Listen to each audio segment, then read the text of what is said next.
Chris Lee and Blake Lovell of Southeastern 14, presented by Bearded Iris, here to talk about Missouri's loss to Princeton in the NCAA tournament round of 32. Very disappointing finish for the Tigers after a great year. Blake Lovell, but boy, just wasn't Missouri's day, and it kind of looked like it was going to be that way almost from the start. Yeah, I think from the very beginning, it was very obvious, I think, that this was going to be a struggle for Missouri. Let's call it what it is. I thought they just got outplayed in the first half, most of the first half. Um, you know, I said sometimes basketball is very simple, and sometimes if you just get outplayed in a lot of different areas, you're going to lose the game. And I just thought Missouri got outplayed in a lot of areas. The two things I think that we worried about, if you were going to draw up, I don't remember exactly. All these previews run together at this point. We've done so many previews and reaction videos. I don't remember what we talked about in half of them. But I think one of the things we talked about was if you're going to draw up a scenario for Princeton to pull off a win here, win number 2 in the NCAA tournament. Remember, they beat the number 2 seed Arizona. It was going to be they were going to make Missouri work defensively, meaning the rotations. Missouri going to be rotating all over the place, having to kind of make those split second decisions. Do I help here? Do I leave this guy? Do I stay with this guy? I mean, Chris, from the very beginning of the game, their rotations were not great. And Princeton just put them in a position where it seemed like Missouri was basically playing on their heels the entire time, right? You're trying to make those split second decisions, and they just didn't, it just didn't work out because I thought Princeton just, I sort of talked to, it's like the fundamental aspect of how Princeton plays and how they want to play offensively.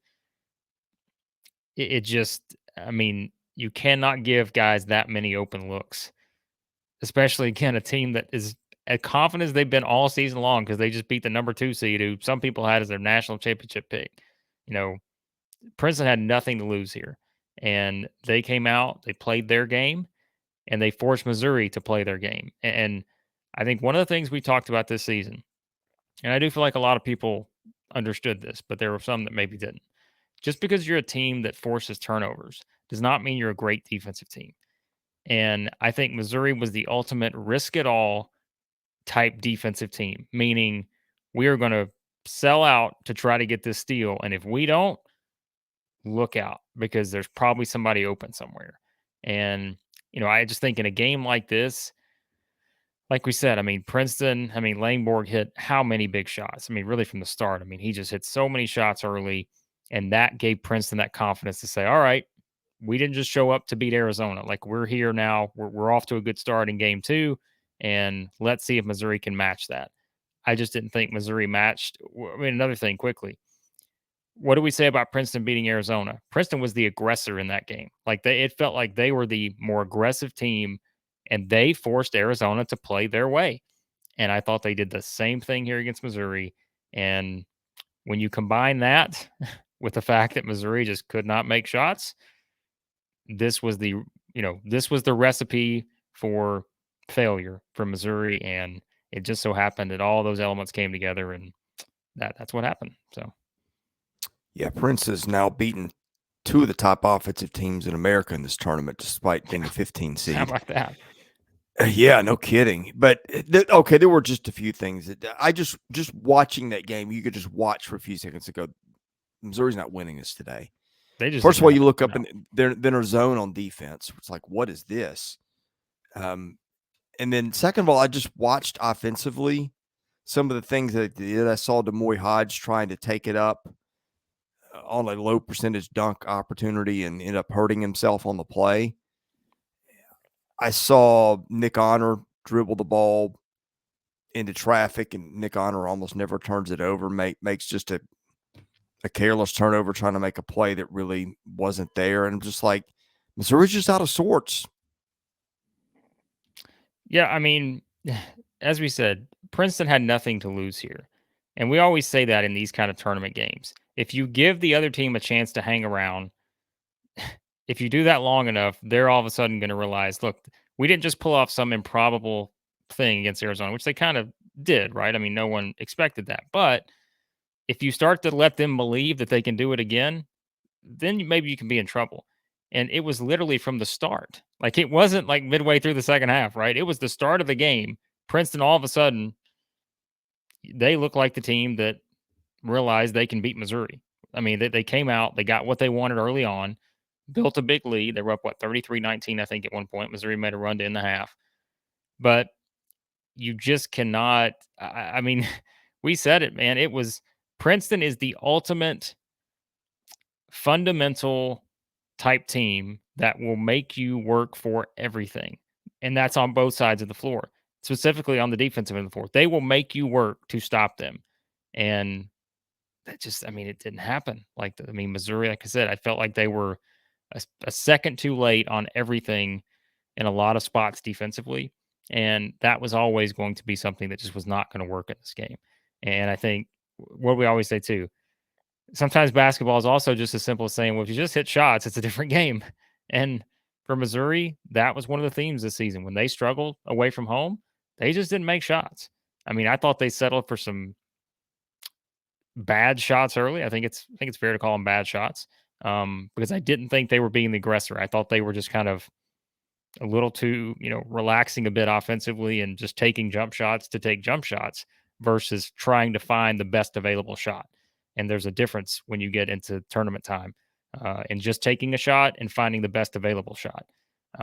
And I just thought all those things, that was just, yeah, I mean, it's disappointing. There's no, I mean, if you're a Missouri fan, you absolutely should be disappointed because you got to this point. I mean, how many times, Chris? It's how many times you get to the NCAA tournament, win your first game, look really good, and then all of a sudden get a 15 seed in the second round, instead of a popular national championship pick.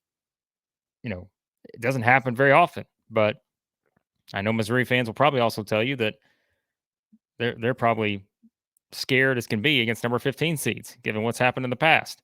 And, well, it just happened again. So, no, it's a disappointing finish. There's no other way to put it. Yeah, I think sometimes some of these 15s and 16s get in the tournament and maybe realize after one win how good they are. I mean, you saw it last year with St. Peter's. But, yeah, I mean, just It happens. out of character for Missouri. Missouri, I think that was Missouri's first loss outside of Quad 1 all year. Yeah, would have been. Yeah. I Yeah. don't know what else to say.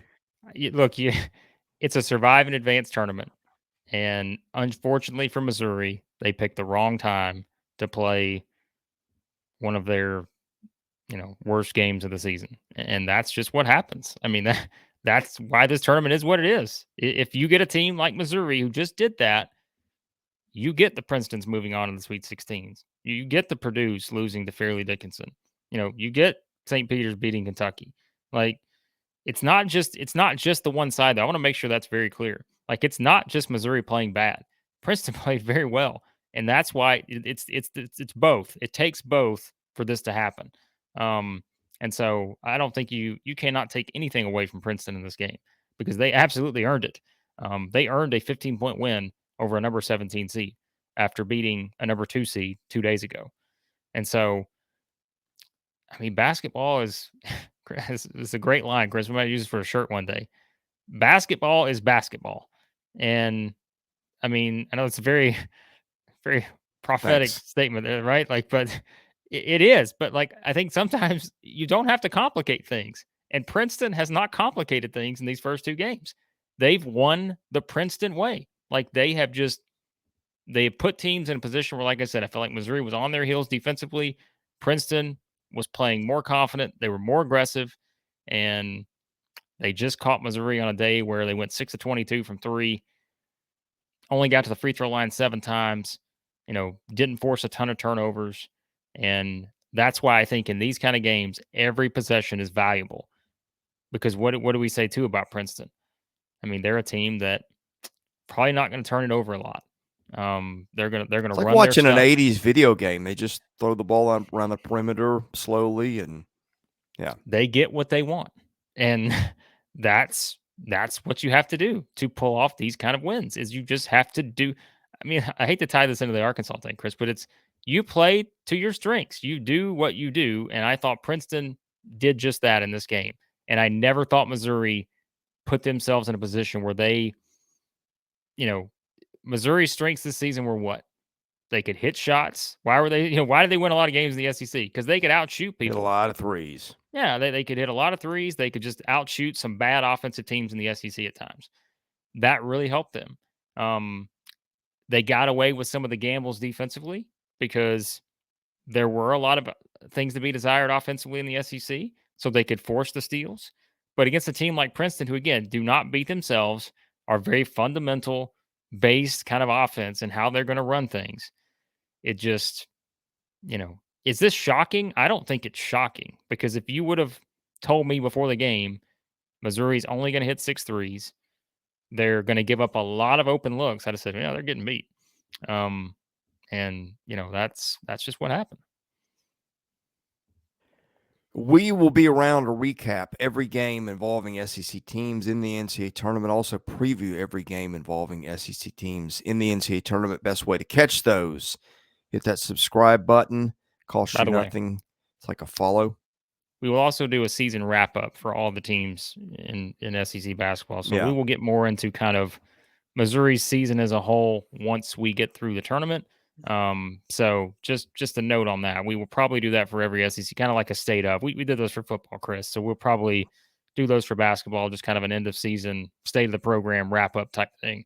So we'll talk more about Dennis Gates' first season at Missouri in that, because I don't think one game should define a season, but I would also tell you that I think it's perfectly acceptable to be disappointed at this finish if you're a Missouri fan. Absolutely. Anyway, give us a follow by hitting that subscribe button. Hit the like button if you don't mind. That helps our analytics a little bit.